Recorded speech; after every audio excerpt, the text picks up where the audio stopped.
Welcome to the Her Story Circle podcast, the podcast that brings you the extraordinary tales of everyday women who are changing the world.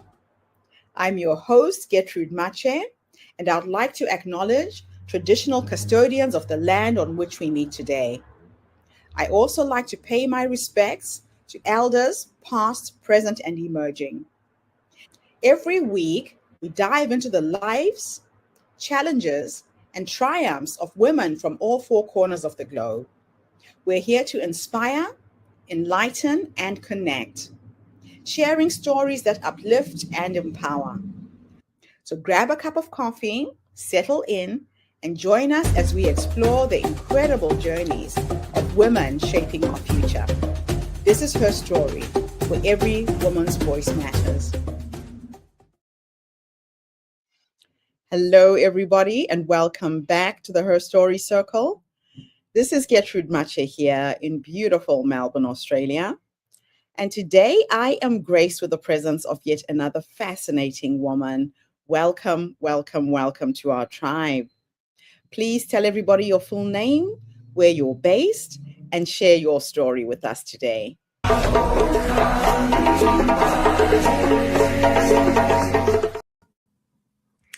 Hello, I am Erica Mallery coming to you from Denver, Colorado in the United States, and I am so honored to be here and share my story with you.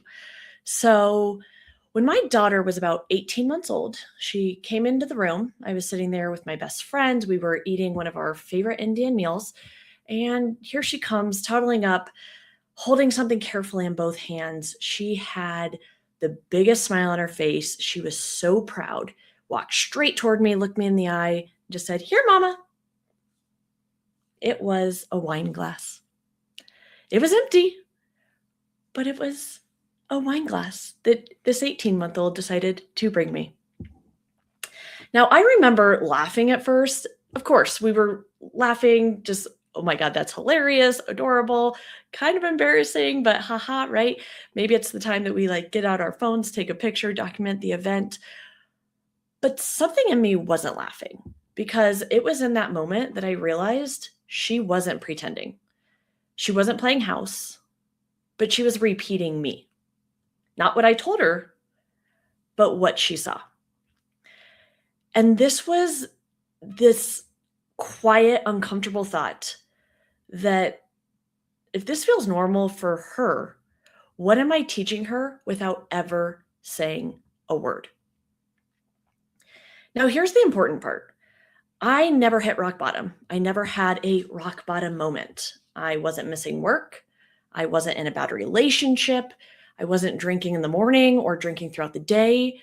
I wasn't what anyone would consider a problem drinker or having a drinking problem. I was successful. I was healthy. I was working out probably 5 to 6 days a week in a very happy marriage. And I was a great present mom. Honestly, I was doing exactly what culture had taught me was normal. Wine after long days, celebration drinks, stress drinks, drinks to connect, literally drinks anytime, anywhere. Alcohol was not ruining my life, but it was quietly becoming the way that I handled my life. And it was at that moment with my daughter when I first had paused long enough to actually notice that and hear that little voice. Now, here's what fascinated me next. The moment that I questioned my drinking, I felt so much shame, like punch in the gut, just pure shame. And it wasn't because of how much I drank. It was because the fact that I was even questioning it. It felt like forbidden territory. And I remember thinking, I'm not an alcoholic. I'm not drinking all day, every day. Why am I even worried about this? But that is the exact thought that kept me stuck so much longer than any drink ever did. Because we live inside a very narrow story when it comes to drinking. There's two types of drinkers. You're either a normal drinker or you have a problem. If your life looks successful, if you have a career and a family's intact and your responsibilities are all being handled, you're fully functioning. The discomfort doesn't really qualify as reason to change. So we ignore those whispers. We wait for something louder. We wait for consequences or some sort of wake-up call. Maybe it's crisis. And unfortunately, too many people wait for a rock bottom, which essentially they're looking for permission to stop, to take a pause, to make a change. And that's what all those little whispers all along were trying to give them. But most people aren't living at rock bottom. They're living in what is called the gray area. Everything looks fine on the outside, but internally, something feels off, feels misaligned. And here's what no one really talks about. Modern life, it's overstimulating. Wait, what? It is? I know, crazy. But especially if you're a caregiver and you're working, you have a career that you're working on. Those of us in the sandwich generation where we're doing both, helping our aging parents with our young children, it's insane. The overstimulation with that and then technology as we know it, it makes everyday decisions at times feel overwhelming.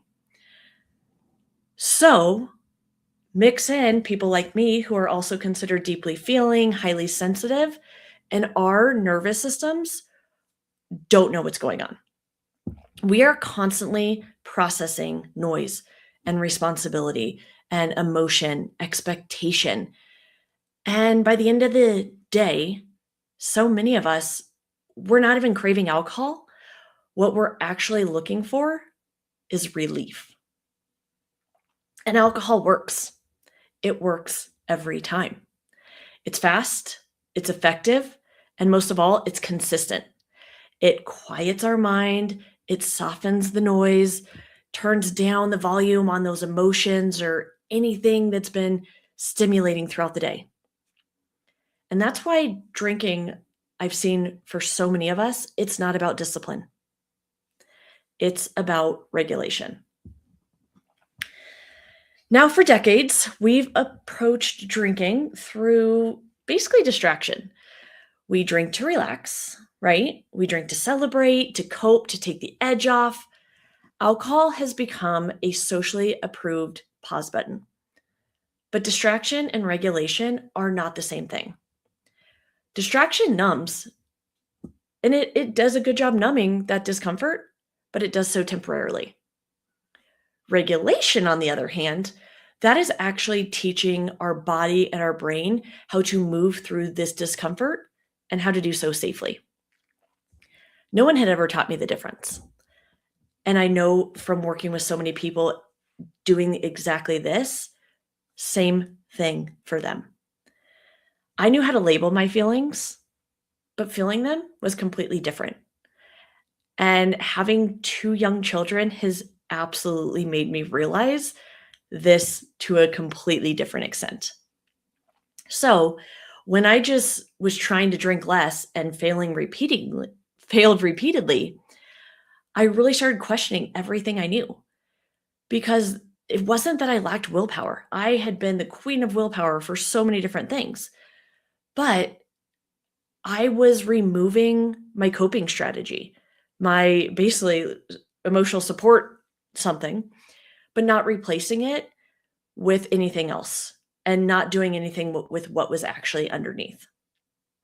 So my nervous system still needed support, my brain still needed transition, and my body still needed to feel safe. So once I understood this, everything shifted. Instead of asking, how do I stop drinking? I started asking, what do I actually need right now? Maybe it's rest.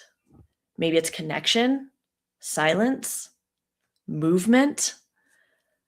A lot of times it was just permission to be done for the day, done working, done being a mom, done being a wife, just done so that I could just be for a little bit. As this continued, I noticed that my drinking was going from being super habitual and mindless to intentional and conscious. And just so you know, yes, even now, sometimes I do still choose to have that drink. This is not a talk about sobriety. But as I was trying to figure this out, I started realizing how much moderation and mindfulness was a part of the drinking that I had been lacking. There were so many times as I was going through this process that I realized I didn't actually want to drink, or I didn't feel like it, or it didn't taste good. But that was changing from the habitual nature of the drinking to the mindful, conscious decision making that I was really starting to focus on.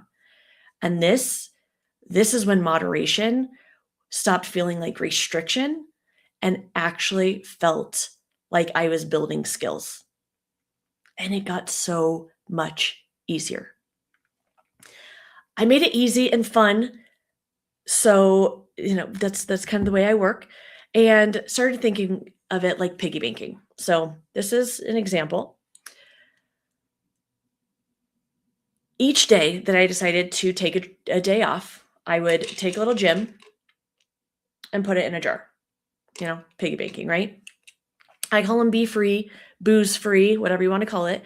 But days that I would not drink, I would do that. Now, at first, this might not seem very motivating because, maybe the first month there was like 2 or 3 in there, but I looked at it and saw those are days that I made intentional decisions. And when I did drink, I still decided to drink. It was a conscious effort.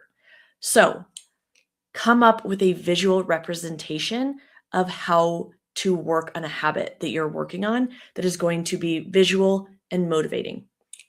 Maybe it's every time you take a pause before pouring, or you have 1 glass instead of 2. Or maybe when you're just enjoying the evening being present. Make it work for you, but make it visual and make it something that is motivating. Because each of these tiny deposits, they become intentional choice. It was, like I said, kind of invisible at first. 1 or 2 or 3 in there might not be that motivating. But all of a sudden, it started to grow. And over time, it compounded. And my confidence grew, my awareness grew, and my choice and my mindfulness continued to grow and expand. It was not about perfection. It was never about perfection. It was solely about practice. Because moderation isn't just something that you achieve, it's something that you rehearse. And the more regulated that I became, the less I needed to escape. And what surprised me the most wasn't that I was drinking less, it was that I was becoming more and more capable of being in my own body through the good and the bad. And that's when I realized something so much bigger, that this was not just about alcohol. Children don't inherit our words. They inherit our patterns. They learn how to celebrate and cope or how to soothe the discomfort, all by watching us. And obviously, alcohol is the example that I used in this situation, but we're passing down so much stress, avoidance, overworking, numbing, disconnection. What do you think we're teaching the kids with our phones that we're constantly on and when we're using them? This is all done very quietly, but generation after generation, this is all passed down unless someone interrupts the pattern. It doesn't have to look big and dramatic, it can look small, and that is ideal. This is how you make that change. It is not one heroic decision, but it is practiced choice again and again and again. And the beautiful part is you don't have to wait for life to fall apart. You don't have to wait for a rock bottom moment to begin making change. My daughter's older now, as I'm sure you can imagine. I actually have 2 children. And as we're going through our day, I can proudly say that they watch everything that I do, but more than ever, they watch me pause. They watch me regulate. They watch me choose presence over autopilot as much as I can. I'm human, right? But they watch me creating a life that I don't need to escape from. And that's the lesson that I hope they carry forward and into their generations. Not perfection, not restriction, but awareness. Because change does not begin at rock bottom. Change begins the moment we decide not to pass on those patterns. What a journey you've been on, Erica. My goodness. I can just so see this little toddler coming holding an empty wine glass. Gosh, that absolutely breaks my heart. So she knew that was your place of joy. And she's like, I'm just Exactly. out Yeah. just a glass. Yep. It was that moment that I'm just like, "Ooh, this is not how I want a mom." Oh my gosh. So why do you believe that that moment had such a powerful turning point for you? One, I was so impressed that this 18-month-old could literally carry a glass, like a actual glass, because that's something that we're kind of not typically letting our young children do. Yeah. But it was that I realized, like, this child is barely speaking, and she correlates me and wine. And even though, yeah, it might have been funny in the moment, I saw just in the blink of an eye how it could look long term if I didn't make Mhm. any changes. And I didn't want to wait for a rock bottom moment. I didn't want to wait until it was so much harder. I saw how impressionable she was already that I Yeah. knew I had to start making a change then. Yeah, and you're right. They are constantly watching every single thing we do, and they will mimic it and they will replicate it in their own lives. Now, many people wait for rock bottom moments before making changes. Why did you decide not to wait? I am very into health and fitness, and one thing that I like to relate it to is it's a even though we know those last like 5 to 10 pounds are the hardest to lose, it's a Mhm. lot easier to lose 10 to 20 pounds than wait until you have 300 pounds to lose. And that was really the approach that I wanted to take. I did not want it to get to where it was starting to ruin my life, ruin my relationships, ruin my children. I didn't feel I needed to wait for it to get there. So it Yeah. was a very conscious decision. Let's start looking into this now. Mm. Now, you speak about the role of shame in drinking Mm. culture. How does shame actually make change harder? Shame is such a big part of it, and that absolutely was something that I realized with myself was coming to be that it was this big moral issue. And I'm like, this is not a moral issue. Like, this is that one, it's alcohol doing its job, Mm. but when you're stuck in shame, you can't do anything. It's paralyzing. So if you want to be able to make good decisions and stay in alignment with those, the easiest and quickest way that you're going to be able to do that is through the growth mindset. And when you are positive and optimistic and really seeing, more the glass half full, you're not going to be in the shame. And so you're able to start making those changes to get the momentum. And Mm. even if you have a misstep, you realize I'm not a bad person. This was something I did that I wish I hadn't, or that, can't go back and change. What can I do better moving forward?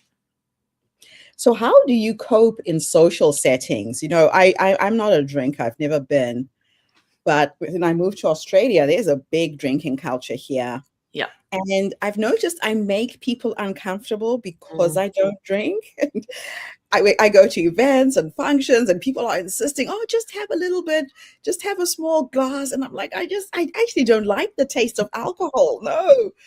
So now sometimes I fake and I will get,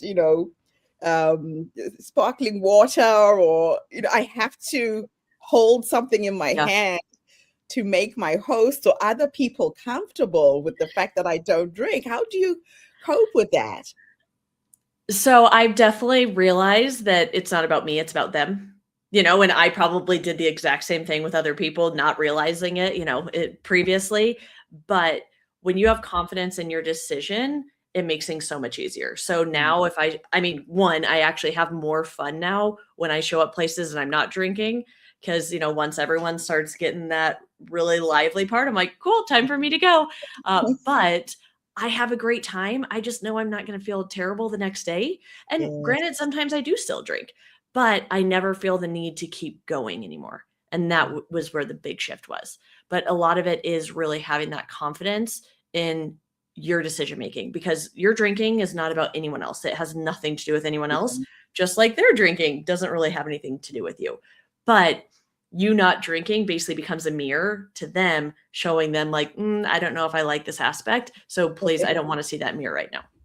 Oh gosh. So what surprised you most when you began examining your relationship with alcohol? How mindless it was and just habitual. It was, I mean, granted, this was during the pandemic that this really had heightened up.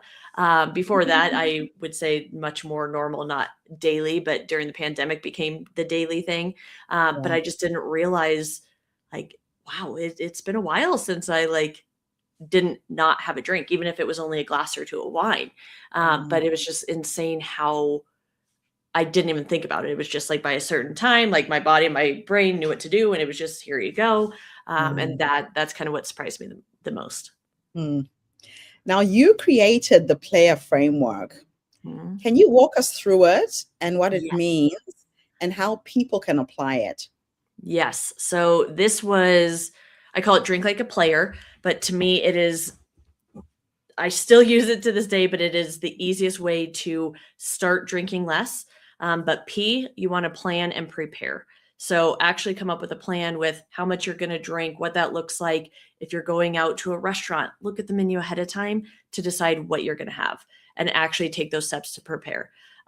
L, start later. So if, a lot of times if you're going out, say you're meeting some friends for dinner, don't drink as soon as you sit down. A lot of times that's what we do. Push it off just a little bit later. A, alternate. As we know, alcohol dehydrates us. So you want to make sure you're staying hydrated. So water, sparkling water is going to be definitely the best things you can do. Sometimes I absolutely alternate with fun, mocktails or non-alcoholic options in there, just so I kind of still feel like I'm adulting. But you want to definitely focus on staying hydrated. Why? Know your why. Why is this important to you? Is it you just don't want to feel bad tomorrow? Is it so much bigger than that? E, eat and end earlier. As long as you have that shortened window and you're not playing catch up in it, you're automatically going to be drinking less.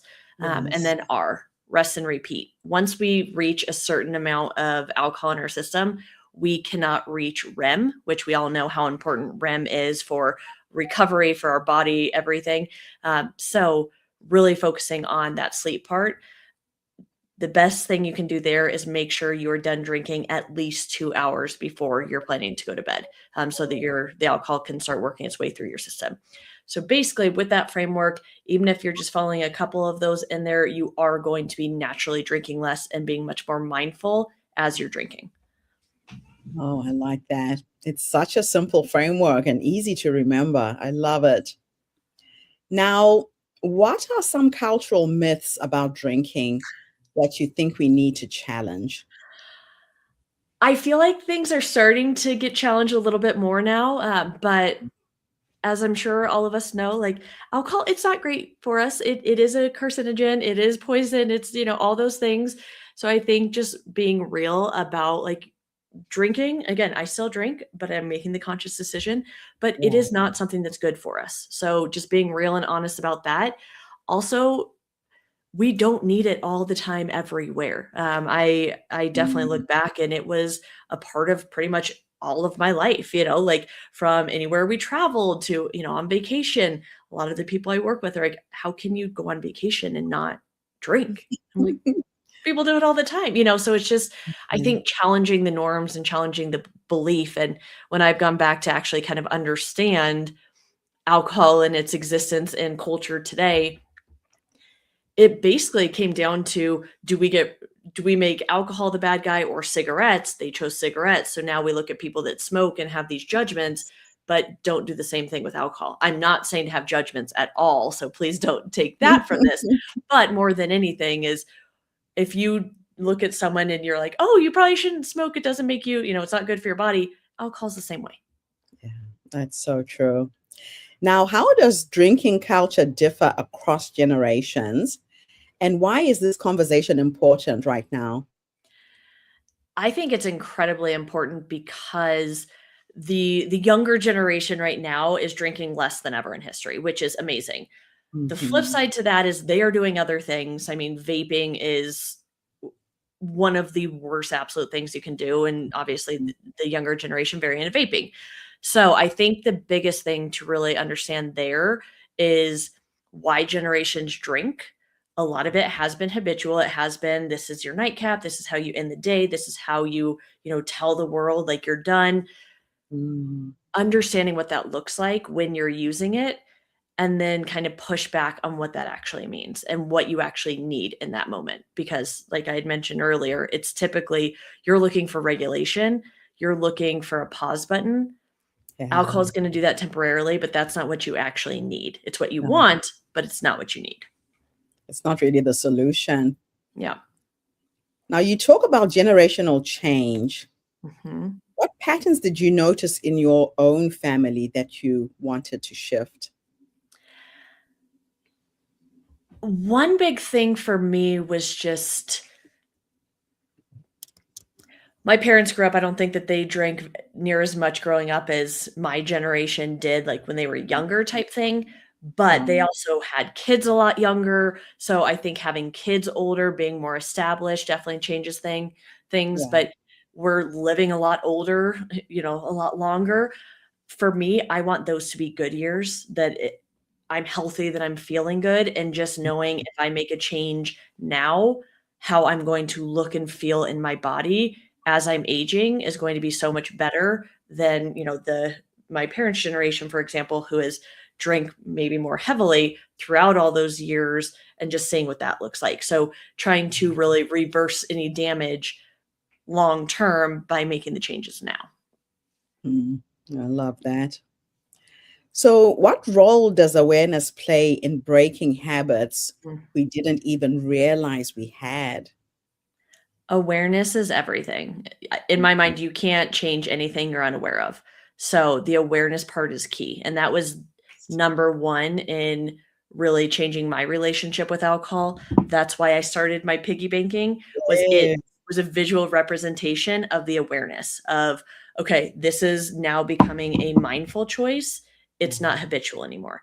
So really showing up with a lot of love and grace for yourself, Yes. because the awareness piece is hard. Like, a lot of times we don't have that awareness because we don't wanna go there. Yeah. So, just having to face it, you've got to do it with a lot of love and grace for yourself and others too. I do love that visual piece. It's Mhm. there. You see that jar, you see it filling up, you see the actual progress you're making. It's a beautiful anchor. My last two questions for you are a bit of a thought experiment. 'Kay. In the first one, I'm going to teleport you back to that young woman who was used to holding that glass, using it to numb whatever was going on. If you could go back and give her three nuggets of wisdom, just in Mhm. case there's somebody listening to us right now and is struggling to break the habit, if you could go back and give her three nuggets of wisdom based on what life has taught you up until this point, what would those three nuggets of wisdom be? Mm, that is a really great question.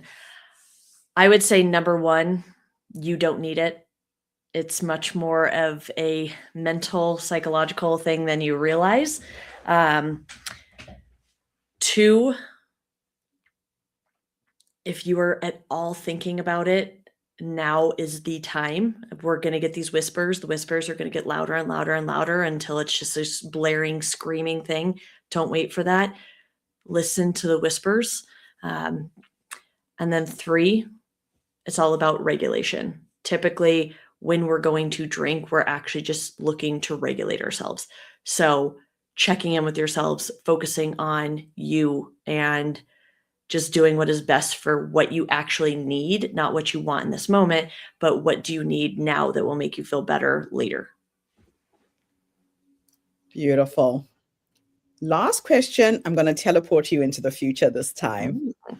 And we are going to go and meet the 90-year-old you.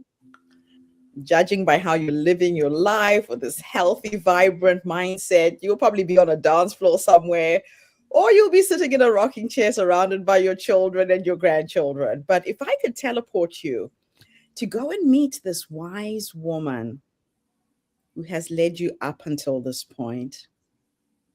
What will you say to her when you finally meet her? Kind of gave me chills, but what came to mind was you did good. You did good. Yeah. I love it. And she is there. I love asking women this question because a lot of women don't realize the wise woman is already in us. You talked about those whispers. She's that quiet voice that says, stop, Yep. go left, go right. But sometimes we don't listen to her. We push her away. I actually have a little game that I play because I met her when I was very, very young.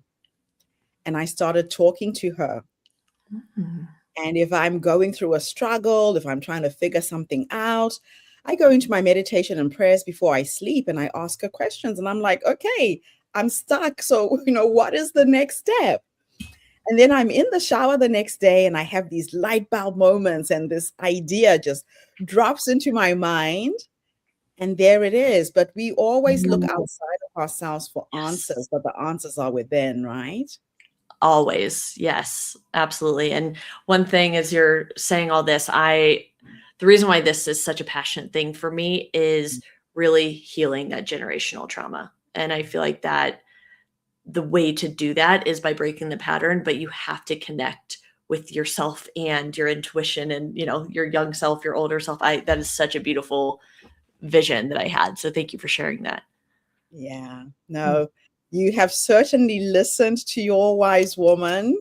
She has guided you to break a generational curse that was in the making. And this is the scary part, right? That little girl who's watching mom doing her thing and she thinks, oh, I'll just make mommy happy and bring her a glass.